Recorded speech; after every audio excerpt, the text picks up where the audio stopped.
Blog Talk Radio.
Hi, everyone, and welcome to the Diva of Days of Our Lives.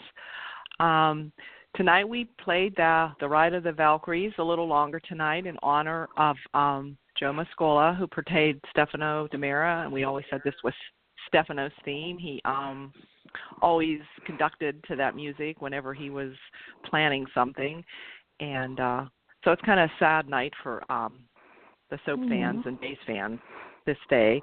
So joining me tonight is Carrie, the diva, is here with us again. Hi, Carrie. And Anna, Cosby Hooch, is with us too. And I'm Marianne at Mama_Hooch. So, yeah, it's sad news we got. I think he passed away Thursday, I think. I mean, the news broke Friday afternoon, but I think he passed away on Thursday. There's a real nice, I had just shared it on my Facebook post from his wife, wrote something. Yeah, that's nice. That was nice. So yeah. So yeah, any thoughts? Kind of. No, it's just it's kind of like. He's a the Phoenix has. you know. Yeah. Mm-hmm. It's like, it's I think, kind of like, as Days fans that watched it all the way back when he first started on there and stuff, it's like, you know, we always knew the Phoenix would rise again, you know, and it's like, we know that's not going to happen now, you know.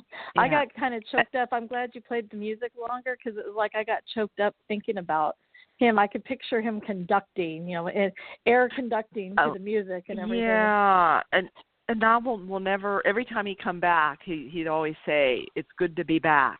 And I said, you know, I always thought, and we won't hear that anymore. And there was a tweet from Drake Hogeston, and he said, he did say the Phoenix will rise. And in a sense, he will. Well, and that's I kept thinking, true, yeah, he will rise to rest in peace. So that's another way of looking at it, I guess. But that was a nice tweet from Drake. Yeah. So, yeah. So. Yeah, he just, I mean, both his name and Stefano DiMera were trending on Twitter worldwide at one point yesterday. So, yeah. A lot of people I know around the world Stefano knew. DiMera. Yeah, I saw both hashtag Josh. Yeah. Oh, would you see both? Okay, that's good. But Joseph Mascolo and Joseph Mascolo and Stefano DiMera, and you know, and of course, you know, a lot of people in Europe know, if not only know him with Days, but Bold and the Beautiful. He played Massimo, I think, on Massimo Morone. Yeah. Mm-hmm. Yeah, he's well known. He's kind of well known for that too. How long was he on Bold and the Beautiful in that part? It was he on 5 years? 5 years. Oh, okay. Yeah. Yeah. Well, then that's. So yeah, I mean, even my mother, who does not watch the show really, it's like she knows a little bit about the show and stuff, and even she was like, "Stefano's gone! Oh my gosh!" You know, It's just like she even knows who he is, and just a little bit of the show that she's watched, with me a little bit here and there, and so she was really stunned. And when I told her what his age was, she was just shocked, because he just, boy, if anybody kept it together and looked great and projected well up until the very end, it was Joe. That's for sure. But I think it was also poignant that he passed away on the very day that Days of Our Lives script, the aired date was talking about how Stefano was really terminal. Yes. About his they were talking about his death and about how he was actually terminally ill and goading Hope instead of, anyway, I don't know. It was kind of. They were that's exactly what they were talking about on Friday, kind of on. Yes, it was. They were talking about Stefano dying, and and Joe really did. So, it was. That was kind of coincided there, Yeah. And Carrie, did you have any thought? I'll share a story in a minute, but did you have anything you wanted to interject? Yeah.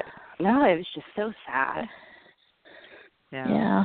I mean, he's been a part of our lives. I mean, even though there was a large gap of time I didn't watch Days, I still, had an affection for it. And then when I came back to it, he was back on, and so it was like, really, he's somebody that's been, for those of us who've watched a long time, he's been a household figure for us, familiar face, even sort of family for all of these years, out most of our lives.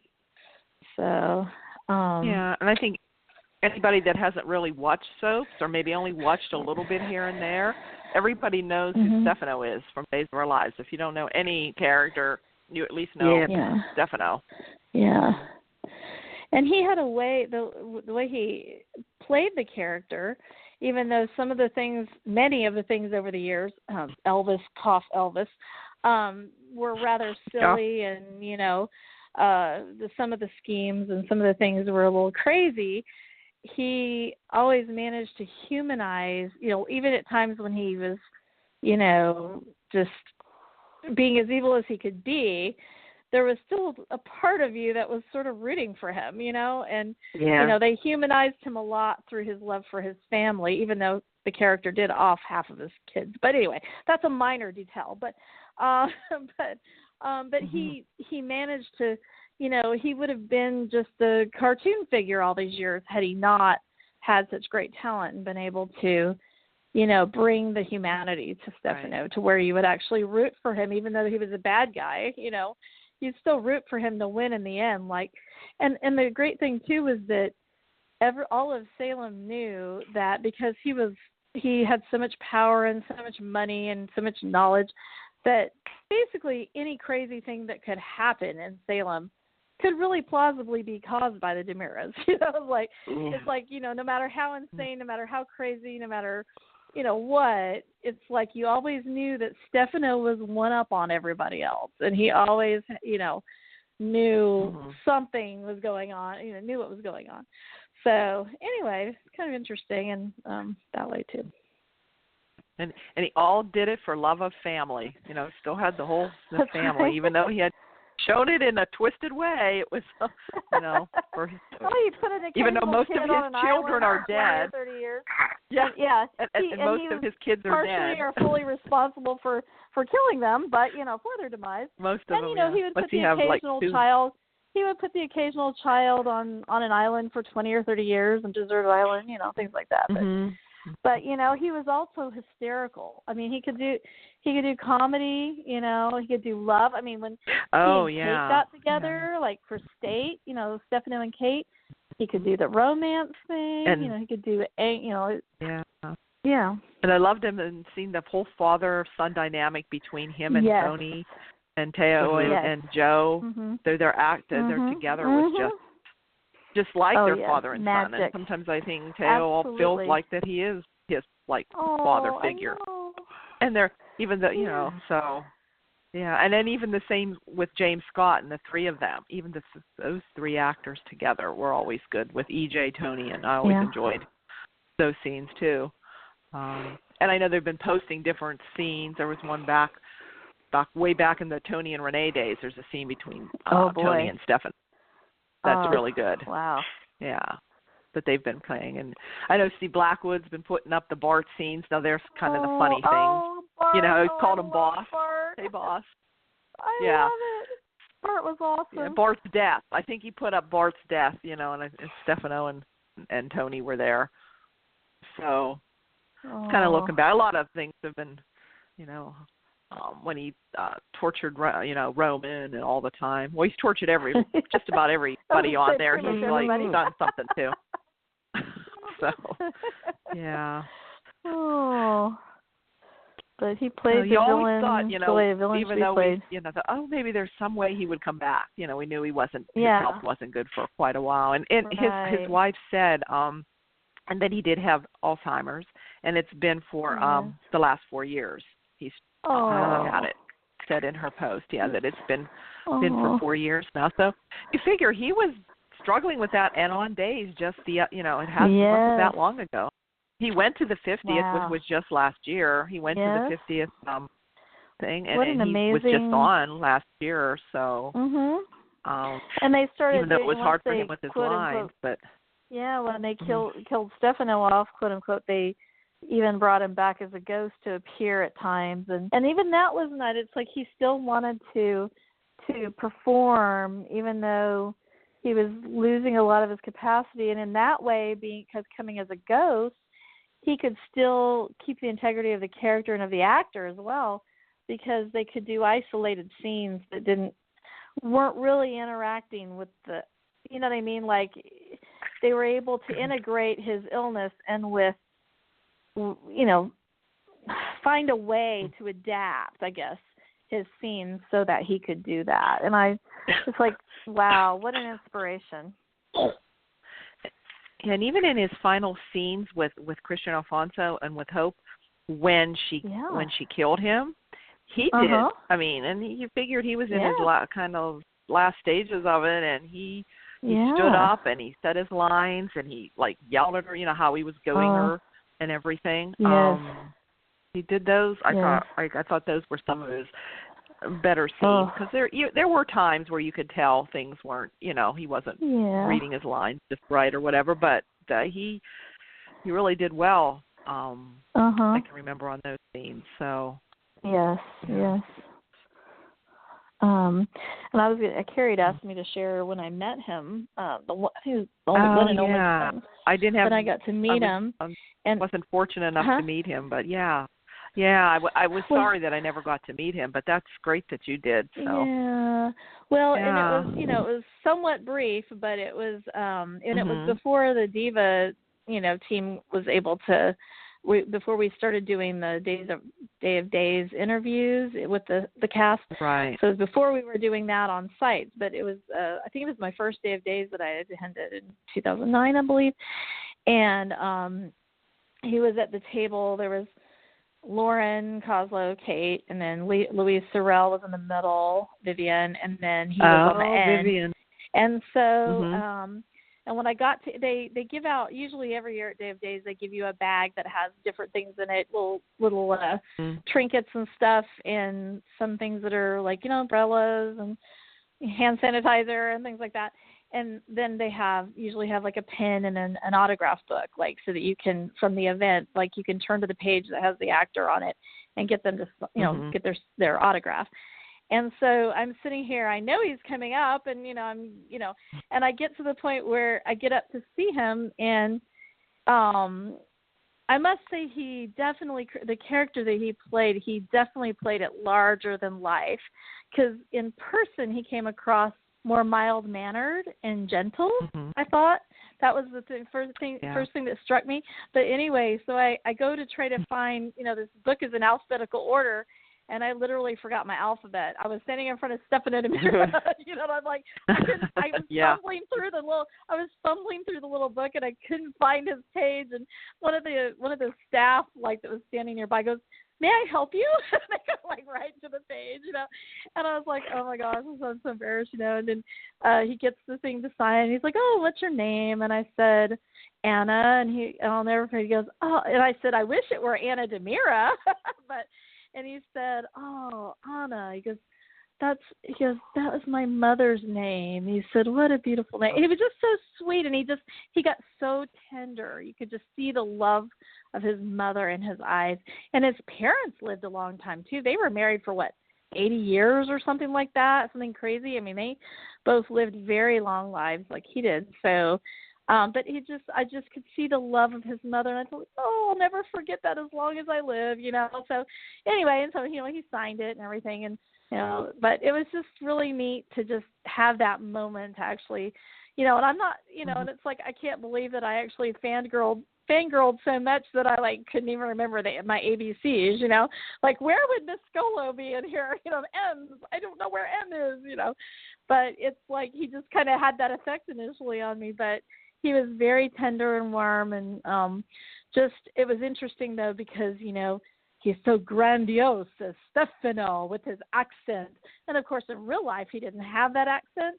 So he was just a lot more gentle and just kind of just, you know, sweet and everything. So, anyway, so that was my observation. And I just, you know, Carrie encouraged me to share that. So I would share that with you guys. I was very blessed to be able to have met him. Well, I have a story from Day of Days, but it wasn't my personal story. It was about Stefano.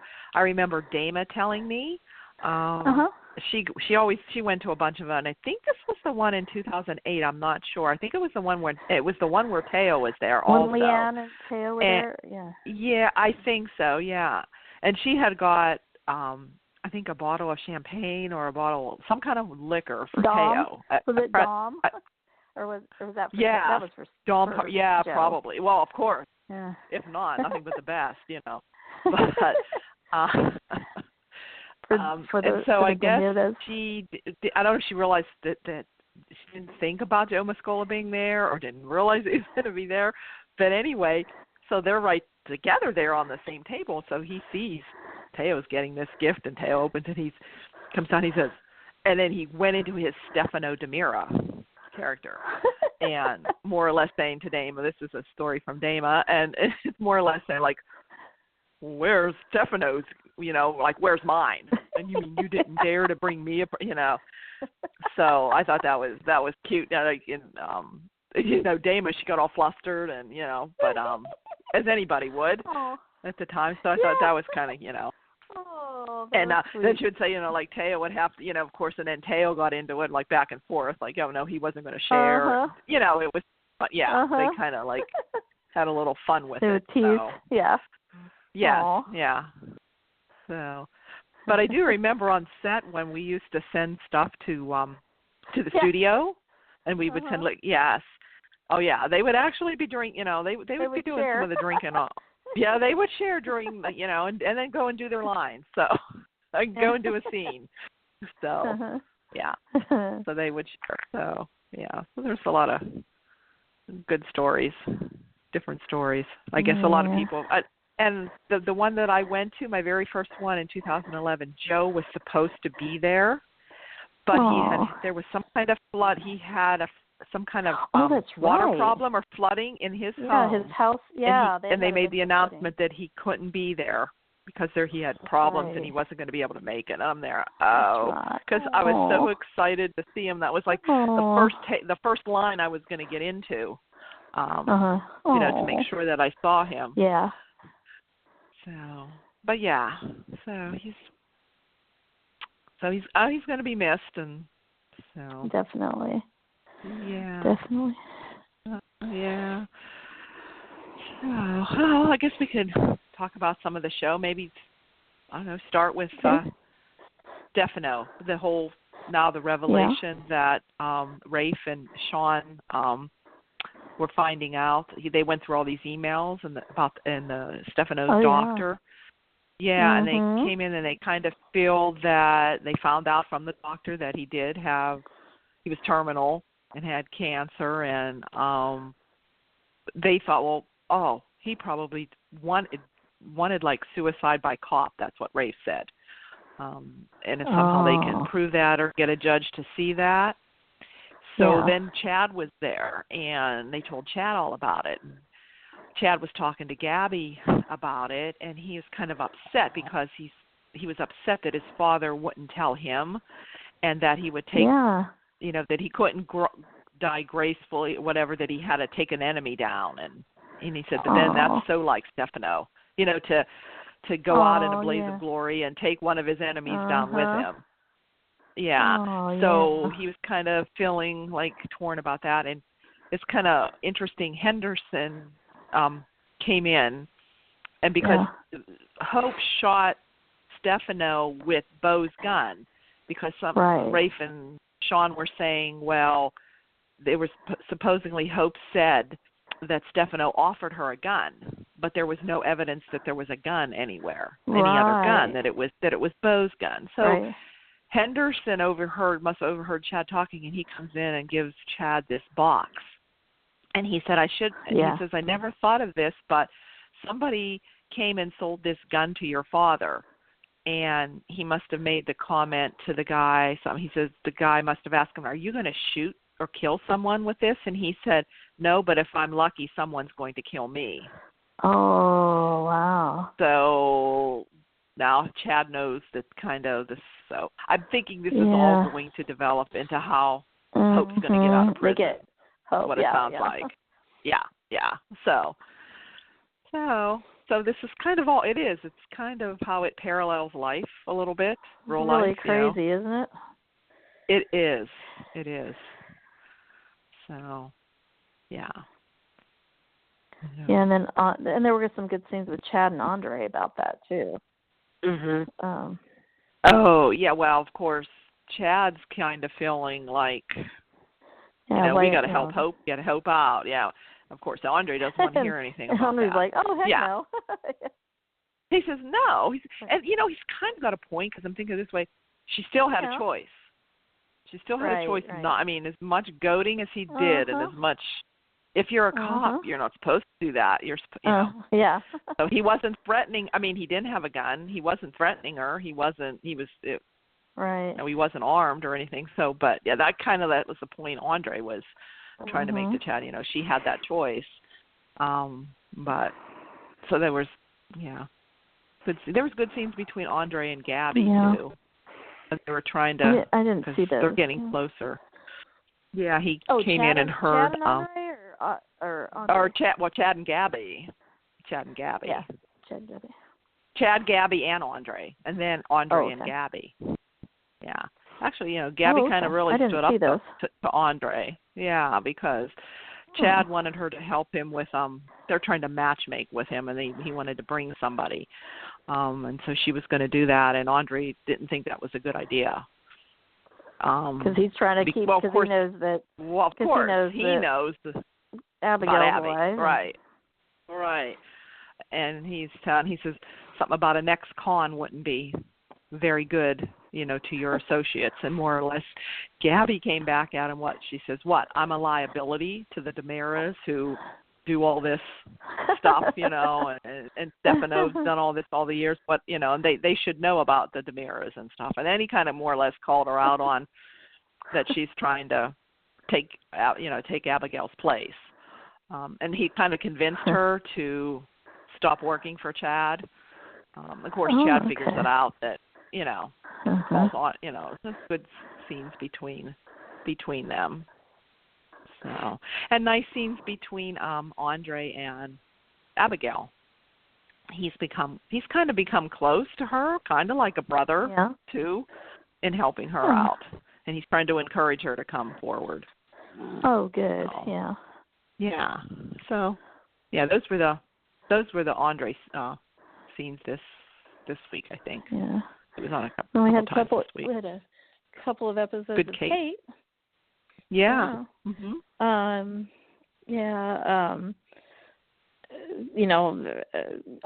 Adrian, they had some great scenes with her finding out that she does have breast cancer, and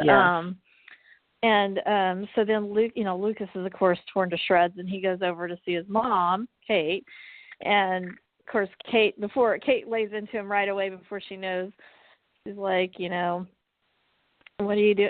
I guess because you're here instead of on your honeymoon, that means she chose Justin. And, and she's like, I could have told you. I knew that was going to happen. And she's like rattling all this judgmental stuff. And then he's like, Mom, he said she didn't choose either one of us. He said she passed out, and then, got her to the hospital and everything. And we found out that she has breast cancer, and she was like, oh. And so then she like softens and she apologizes for what she said earlier. And she's, I just love Kate and Lucas scenes. They're always, those were good scenes. Brian and Lauren are always so good. Yeah. And so she basically, she recalled that she'd had cancer, and that she got through it, and that Adrian was going to too, and everything. And at the end of that episode, Adrian's basically laying in a hospital bed, and Kate comes in. They're playing this music. Oh my gosh, it was like they were showing all these scenes. You know how sometimes a soap will do a song at the end. They'll play a song at the end, and it's like all these scenes with the different characters. And at the end, Kate walks into Adrian's hospital room, and you could tell the way Judy played it. It was funny because you could tell she was probably thinking, "Is Kate going to put a pillow over my face or what?" Yeah, she looked a little scared at first. Actually scared, like what? A little leery, what's yeah. Kate going to do? Yeah, like I could totally see her putting Bring a her pillow brownies? over my head right now, my face right now. Yeah. Did she have brownies in her purse? Because of what I did to Lucas, is what she's thinking. And Judy played that to the max. It was great. And then Kate came over, and, Adrian's still looking kind of scared. And she just, puts her hand in her hand and squeezes it and all. And it was like, what? And then meanwhile, the music's still playing. And then then Adrian's look changed, and Kate's looking at her. And I was like, oh, my gosh, So, and then on Friday, Kate has this date with Eduardo. Whew, they're hot. And she talked with Andre, too. I'm like, hey, let's just go back and forth. I don't care. She's like fun singer with both.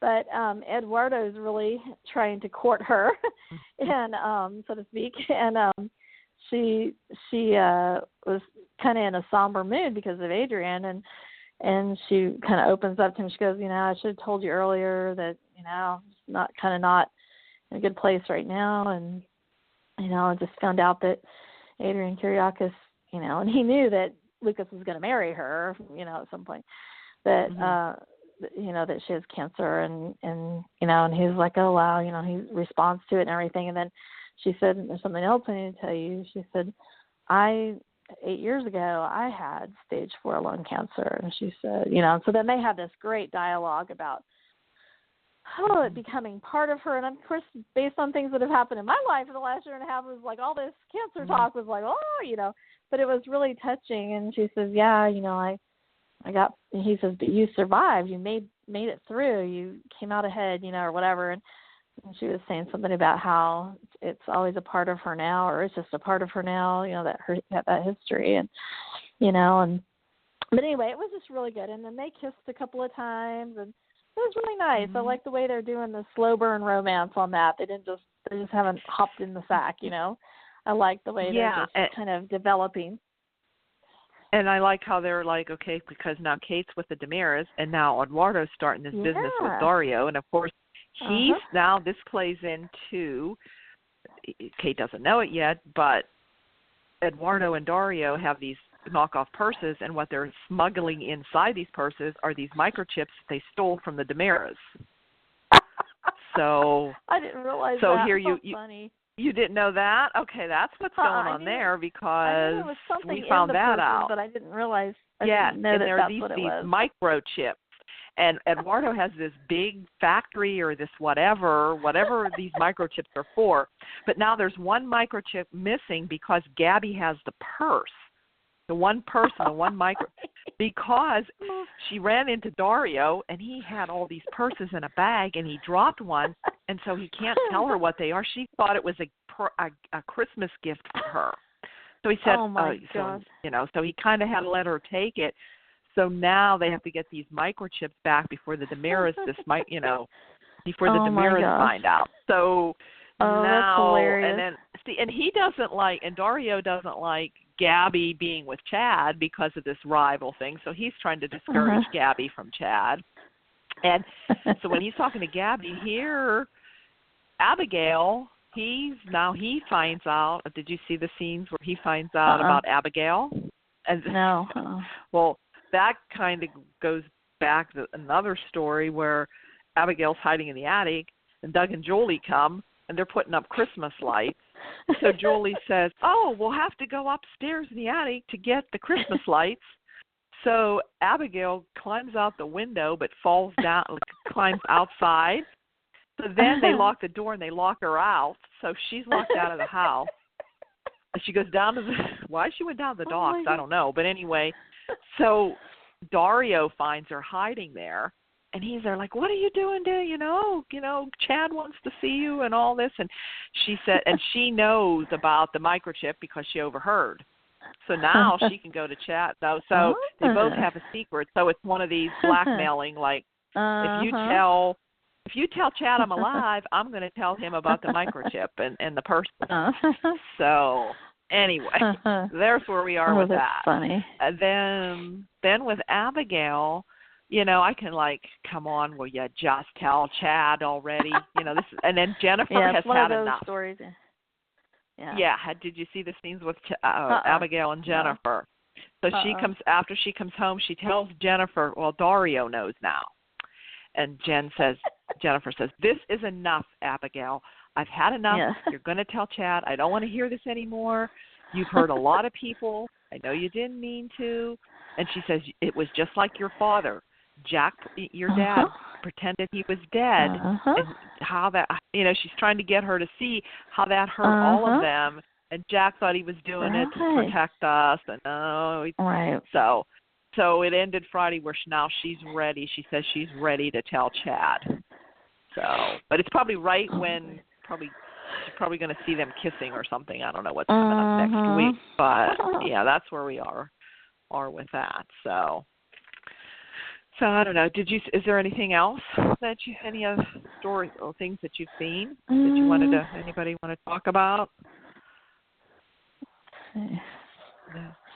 No. Carrie, did you have anything? I don't know. I think Carrie might not be feeling good. I know she's sick. I know she's been sick. Yeah. She kind of left yeah. Okay. Yeah. So she kind of left the message. So if, I don't really she can hear us, I'm sure. I think she's just listening right now. Oh, okay. I don't really. I did notice that Cassie DePivo is back. That was Friday. a surprise. And that's also kind of bizarre with all this talk of cancer. And didn't she, in real life, get diagnosed after she came back to the show? Has anybody heard how she's doing? No, I haven't. So I don't know. But now you got to remember how long ago that was. I mean, we're seeing her now, but that was from 4 or 5 months ago. I know. Yeah. I know. But yeah, she came back to when she heard about Teresa leaving Brady and kind of had a pep talk with Brady. So Brady's going through a lot of stuff. There's some good scenes with Brady and Justin and the family and stuff. And then Paul. Brady and Paul had some good scenes and stuff too. So, where he was like, "Can I do anything? I heard that Teresa left." He's like, but and then Brady said something like, "Yeah, I know a little bit about." He goes, "I'm just thinking about raising my son without his mother and not having a mother." And he goes, "I know a little bit about that. Only in my case, my mother didn't choose to leave. She died." True. Yeah. So she died. Brady, Yeah. So it wasn't her choice, So those were pretty powerful, I thought. Yeah. I don't know. Teresa might just be back. Jen Lilly just might be back. Yeah. I kind of heard something out there that she might be back. I don't know. Yeah. So she'll probably, and that'll create some drama with probably about the time Brady moves on. You know how that goes. But and then there was the whole Chloe thing. Chloe. Oh yeah, that's another storyline. Her mom came and met with Philip. Right. And Philip's told her that he's in love with Chloe and he wants to talk to her again about it and all that stuff. And he I guess and they're Damos, not sure that she's gonna. Yeah, has Deimos figured this out Deimos yet? has figured it out because Nicole told him about her and she told him about her and Daniel trying to have a baby with Chloe, and it didn't work. And now he's thinking, putting two together. But Nicole hasn't connected the dots? No, she hasn't yet. No, I don't think so. Okay. But he overhears Philip talking to Chloe's mom. Or something, yeah. And he has Philip kidnapped, and he has him tied up. So oh my gosh! I guess he's I didn't know that. Probably beat the truth out of him. I don't know. Philip's sitting there with his shirt off. Oh my gosh, that's funny. There was a reason to have he had to take his shirt off. So. Oh, that's funny. So now Deimos is kind of putting two to two together. Oh, I bet you this is. I wonder if So that's what's kind of going on there, and.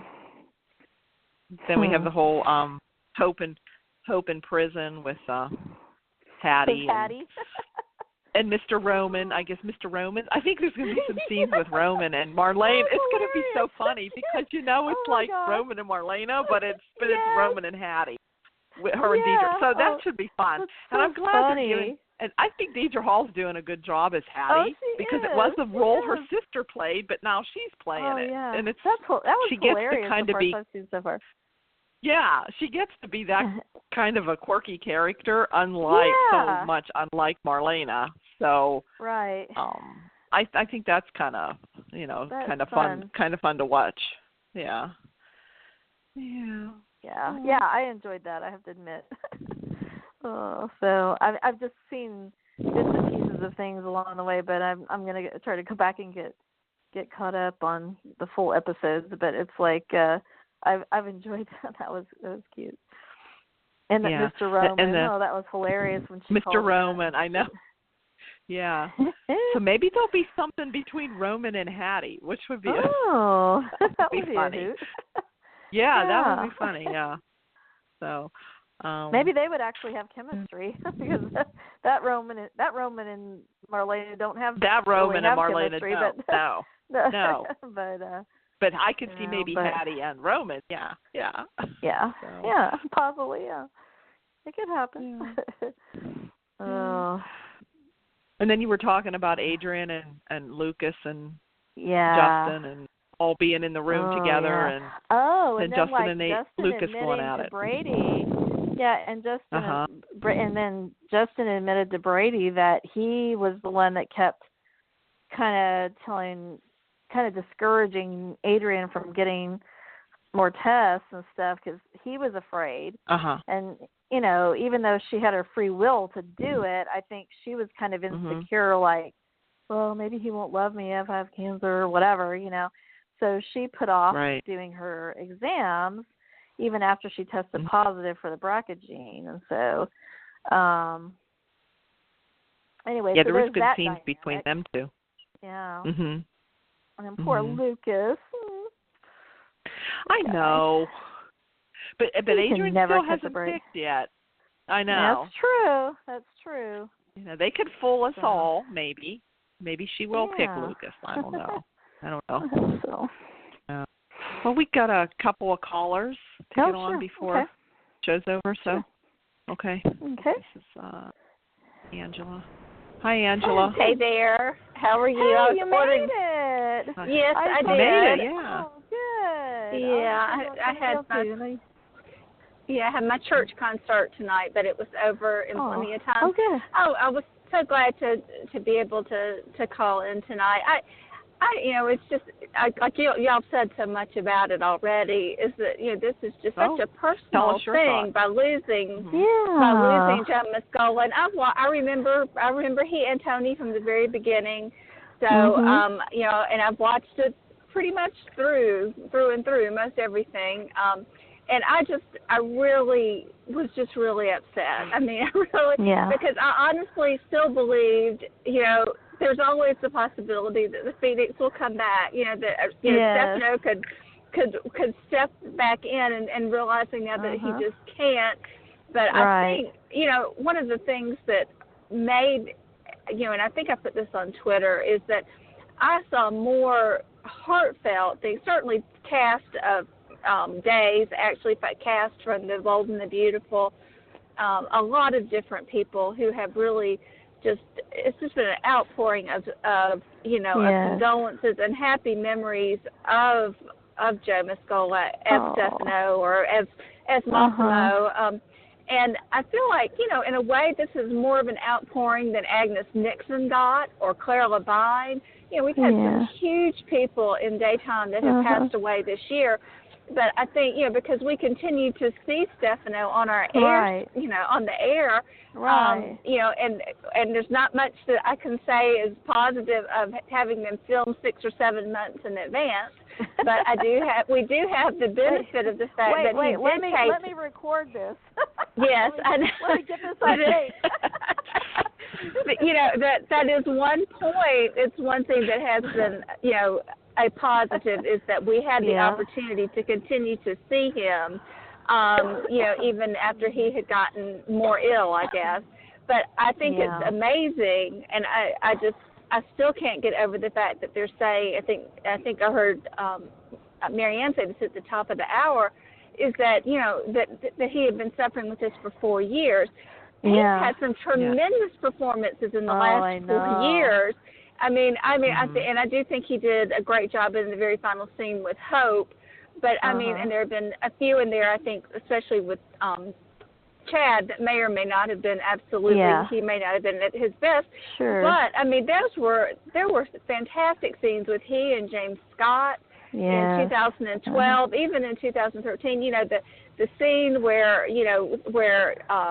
EJ has to kiss the ring and go back and beg for, mercy for Samantha. Yeah. Those were fantastic scenes. And to imagine that man was suffering with Alzheimer's just shows you what fortitude and what a talent that man had to be able to do that, even in the midst of all of that. So, like I said, my heart's broken because I will miss Stefano. My grandmother, who died in 1991, loved Stefano. My granny was the sweetest lady in the whole wide world, and did not have a mean bone in her body, but she loved to watch Stefano. And, in high school, when I was first in high school, around, 82 or so, we didn't have a VCR at my house. And so my VCR diva recap was with my granny. And I would call and talk to her every day when in the afternoon or early evening. And she would give me the recap of the day. And her whole, there's not a lot of her voice that I can still remember. But I do remember this precious, sweet little voice of my grandmother saying, "Oh, that's Stefano. Oh, that's Stefano." And so, it just, I thought about her, and I thought, gosh, they're all in heaven now together. Yeah. And so she can now really get to know the real Joe Mascolo, who entertained her, because, like I said, she loved him, and she just loved to get upset with him. And again, the show really has focused so much on the DiMera family. I know the Horton family. There are a lot of fundamental foundational families on that show, but I think that the DiMeras have been so interesting for so long, and it goes back to Pat Falcon Smith, who originally started up the DiMeras, and who cast Joe, and I guess she cast Teo too, and and created those characters. So I just, like I said, we have a lot to be thankful for. There's not that many television programs where you get to watch somebody for 30 years. So true. And so true. So like I said, he will be missed. Said, yeah. I hope that somebody said this on one of the boards that I was looking at, and it said that they were hoping that maybe, even if they didn't care what days cut off at the end of the show, Monday or Tuesday, but to actually take some time. And, of course, everybody's on hiatus, which is a problem, too. Right now, the cast is not there, to actually do some type of tribute. But I'm hoping maybe The Talk, the CBS show, because it's owned by Sony, and he was a part of the ENB.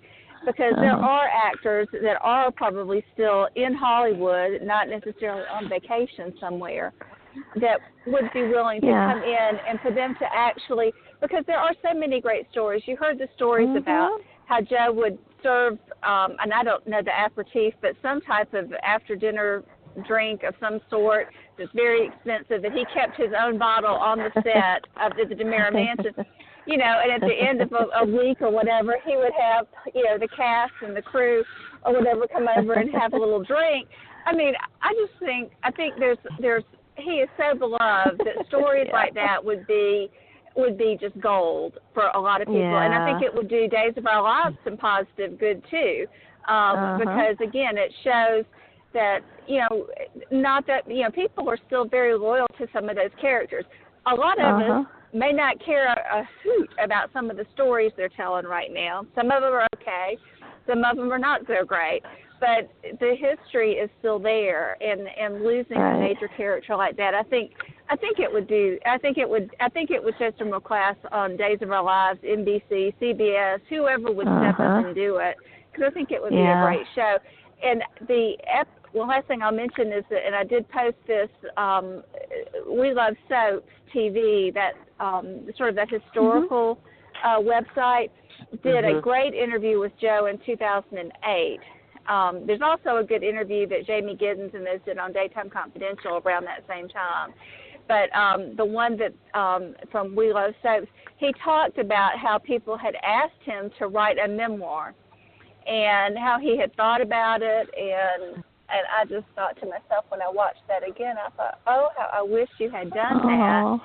And, you know, and there's always the hope that maybe he did leave notes or something for his wife or something. It would be, because he led a fascinating life, and y'all were right too. His parents were at least 100 or over 100 when they died, and were married like 80 years. That's why I kept thinking, Joe's not really going to die. Joe's got another 25 years on him to go, you know, because his parents did. But anyway, like I said, it's a tremendous loss. We're all going to love him. I thought James Scott's statement on Twitter was wonderful. I thought that was very heartwarming, and I just, like I said, it just made me long for the full DiMera family to come back together again. Yeah, I know. Cleo and Lauren have both posted things on their different respective things. tweets and Facebook and stuff. And Facebook. Yeah. That sweet Prince, good night, sweet Prince. That was so sweet. Yeah. Oh, well, you really shared. I got another call. Sharing what you did, Angela, because that was really, really. I'm going to bring on another caller too. I think it's Bobby. He probably wants to say something too. Yeah. Okay. Yeah, I just wanted to say Hi, Bobby. Hello? Hey, Bobby. Yeah, just me. Hi. Yeah, I just wanted to say, as I said on Daytime After Dark with Carly last night, with Maggie and David, it's just horrible loss to lose him, and John Glenn almost exactly the same day. But I was just writing to Eileen Davidson about an hour ago to ask her about her favorite moments. And I even stated that when Billy Flynn comes to the Days event in Charlotte in April, that I probably might have to ask him about his favorite moment, also with Joseph, because this is definitely going to be definitely a loss. And I just find it kind of ironic here for two reasons. That one, with what's going on right now, if it weren't for the 6 hour in advance, not 6 hours, 6 weeks in advance, they could have just done this 2-3 weeks earlier, or even if NBC decided to increase ratings, just done a live show, and this could have been just done instantly. Because, I mean, I don't know how the West Coast viewers would have just felt as if being actual breaking news for the Friday show, but that's something that they could have easily walked into. Now, like you guys said earlier, it would be interesting to see if there's any tribute shows, but my idea, and I don't know if they want to break the rule of the 6 months off, if they wanted to just have a tribute show similar to what YNR did with when Gene Cooper died, just have the stars come out of character to reminisce about the times with Joseph. Because when I think back to 6 months ago when they did the Stefano tribute, if they had done this right now, that could have been an actual live show right there, if it weren't for the 6-month deal. Yeah, that would be nice if they did some kind of. I'm sure they'll say something on Monday, even if it's something at the end of the show. I'm sure they'll do something. Right, but going back to some interesting things I've seen on days, I think Julie Evans, Melissa Reed, and Ariana Zucker, and especially Ariana from what I saw on Thursday show, if they haven't been locked up for Daytime Emmy nomination, they ought to be considered a Daytime Emmy nomination, considering it right there, especially with Ari because of her performance on Thursday and the way that she was emotional towards the end. That should give her, I don't know if that's going to lock her up with Daytime Emmy, but at least a nomination right there. Because she had done her best, and it's great to see her back on the show, because I was wondering what happened to Nicole. I just thought maybe the whole Trump scandal maybe just ran Ariana Zucker off the show for temporary purposes, but I knew it wasn't that. But because it was 6 months ago. Now I did, however, on a funnier note, if I can bring some humor to it, thought that maybe having Ariana Zucker, having Ariana Zucker on Saturday Night Live and having her confront Alan Baldwin as Trump, because that would be a hilarious SNL scene I would love to see. Oh, okay, the whole area. Oh. Yeah, from the video from before. Yeah. Yeah, but I won't be surprised. Yeah, but other things that I just thought I find interesting that I haven't caught up is that it was just great to just actually.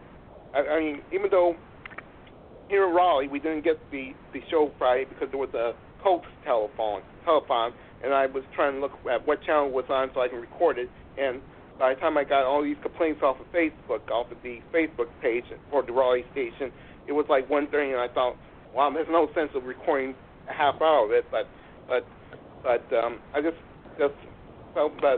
felt very upset that I couldn't watch it on Friday. But I will just tell you one thing that's going to happen with this whole with this thing with Gabby. One way or another, Chad's going to find out either about the purses from Dario or her in the next few weeks, or Abigail is going to just catch them making out or something, and boy, would that be set up for something interesting down the road. Not to mention, where does JJ would fit in this whole love triangle?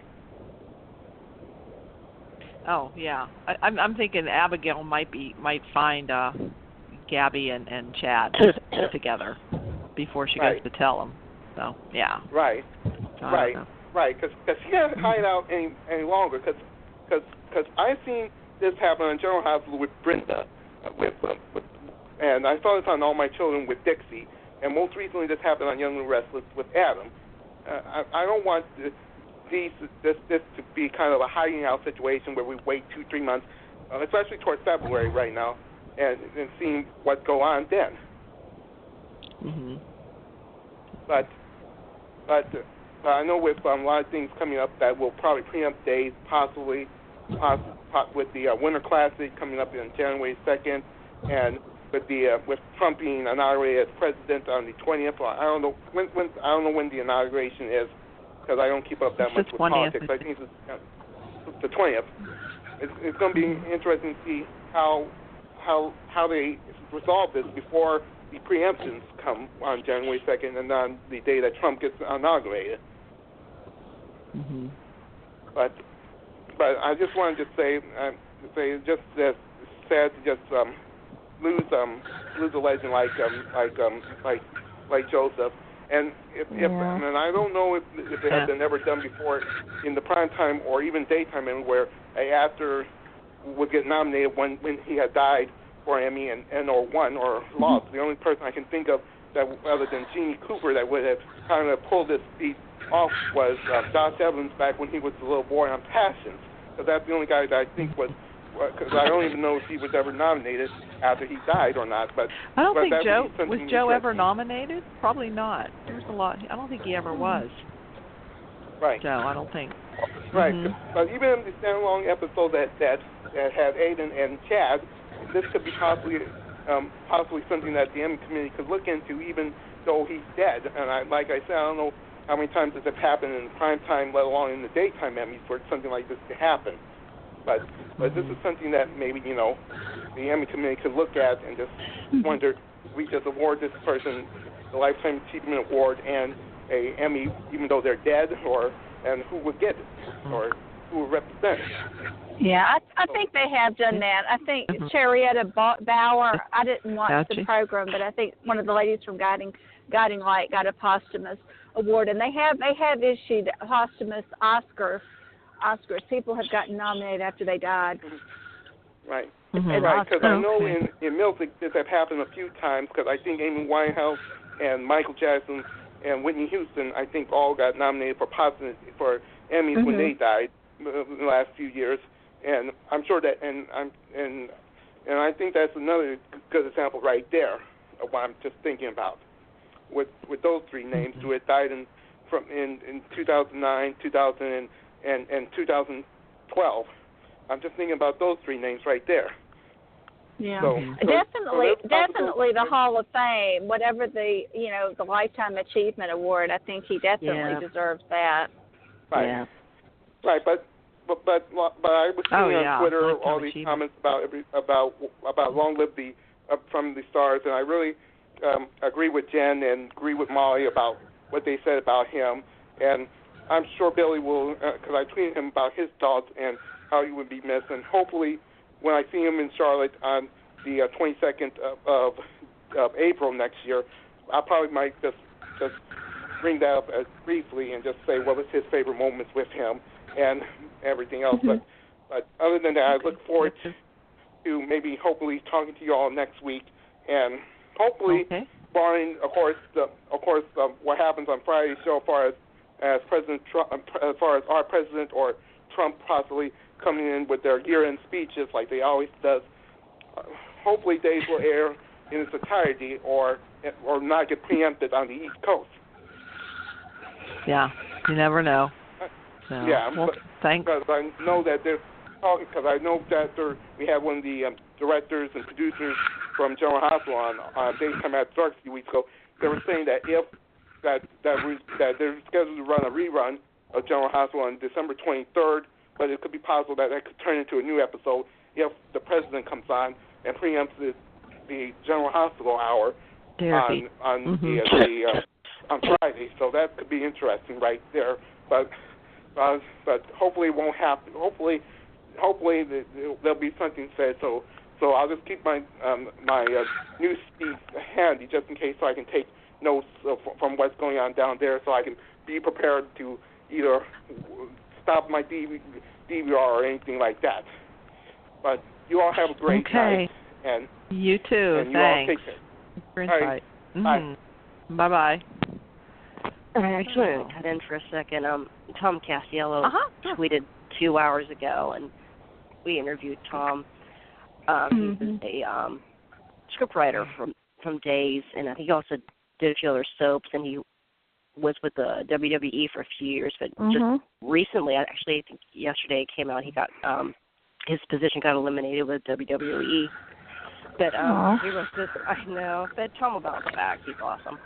He wrote, in other news, I've been on the emotional roller coaster when it comes to Joe Mascolo today. I was really bummed this morning. He was awesome to talk to when I was at Days, but then I remembered who he was, how much he knew how to live.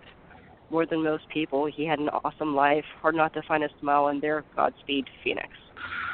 Oh, really nice. And I want to add to 2 years ago, Sherry Henry and Carrie Sachs interviewed Joe Mascolo and Billy Hart for us. So I put that on the blog. Great. So, good. Yeah. Okay, that's on the blog. Okay. Yeah, and Joe was pretty funny. He did most of the talking. I don't think Billy Flynn really said anything at all. Poor Billy. He does an interview with Joe Mascolo, and that's all the talking. And then he's paired with Teo, and he doesn't get a chance to talk either. So. But I think this year he was with Carmilla. Yeah, so, yeah, he's with Camila. And then we didn't get to talk to Billy this year. We didn't get Billy, Camila, and Deidre this year. Oh. Okay. They ran out of time. Yeah, they ran out of time in those breaks. But it was funny in the beginning of the interview, and it's at the blog dealofduel.com. Or you can even do search of our interviews here on Blog Talk Radio. If you just do a search of Joe Mascolo, it should pull up. And it started off.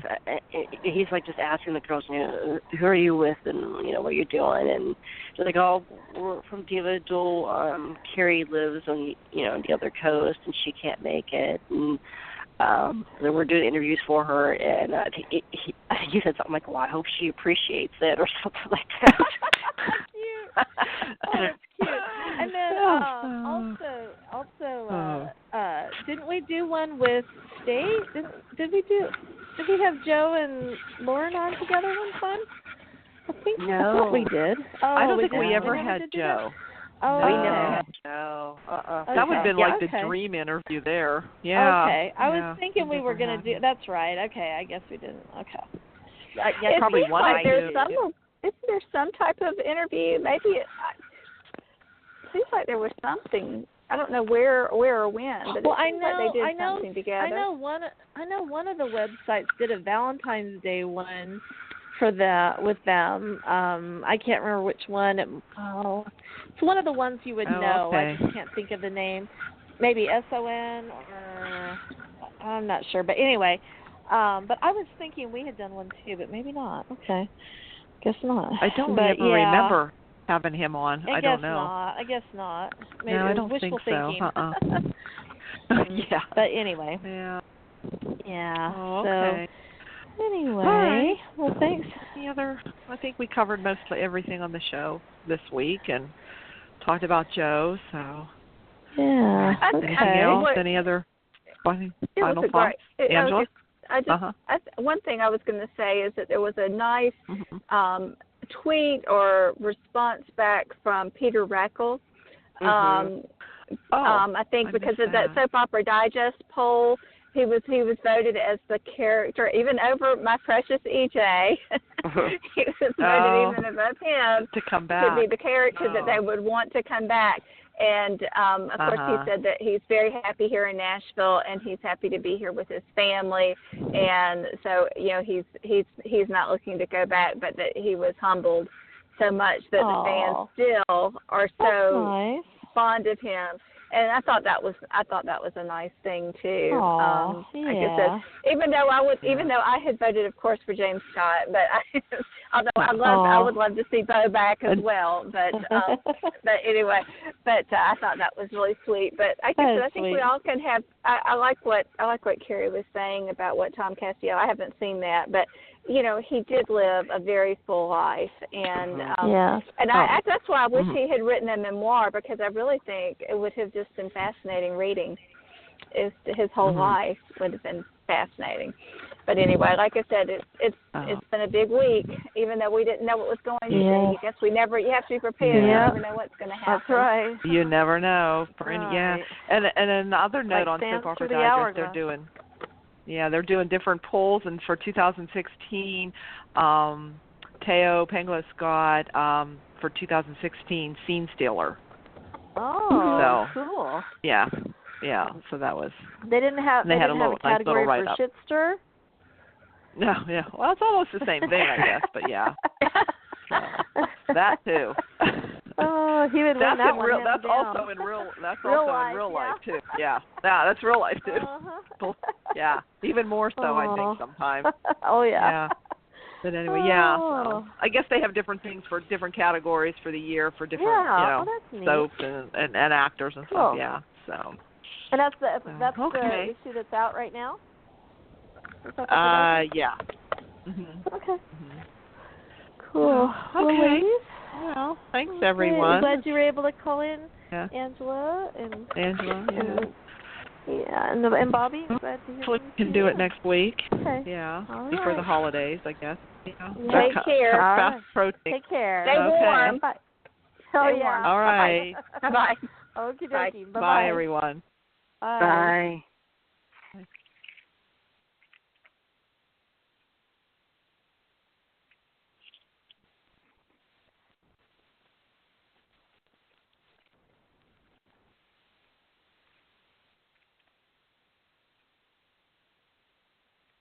Step into a snowy bonus this winter at BetMGM, the casino born in Vegas. Sign up with BetMGM using bonus code PACasino, and we'll roll out the red carpet for you with a 100% deposit match up to $1,000, plus a $25 casino bonus on the house. Download the BetMGM Casino app today to get in on the action and enjoy Las Vegas excitement right at your fingertips. From popular slots and progressive jackpots to exclusive games and live dealers, BetMGM has it all. Sign up now with bonus code PACasino and have some festive fun this winter on the BetMGM Casino app. BetMGM reminds you to play responsibly and offers resources to help you make appropriate choices. Gambling problem? Call 1-800-GAMBLER for confidential help. Must be 21 plus. Pennsylvania only. Please gamble responsibly. Visit BetMGM.com for terms and conditions. All promotions are subject to qualification and eligibility requirements. Rewards issued as non-withdrawable site credit/bonus bets unless otherwise provided in the applicable terms. Rewards subject to expiration. Step into the world of power,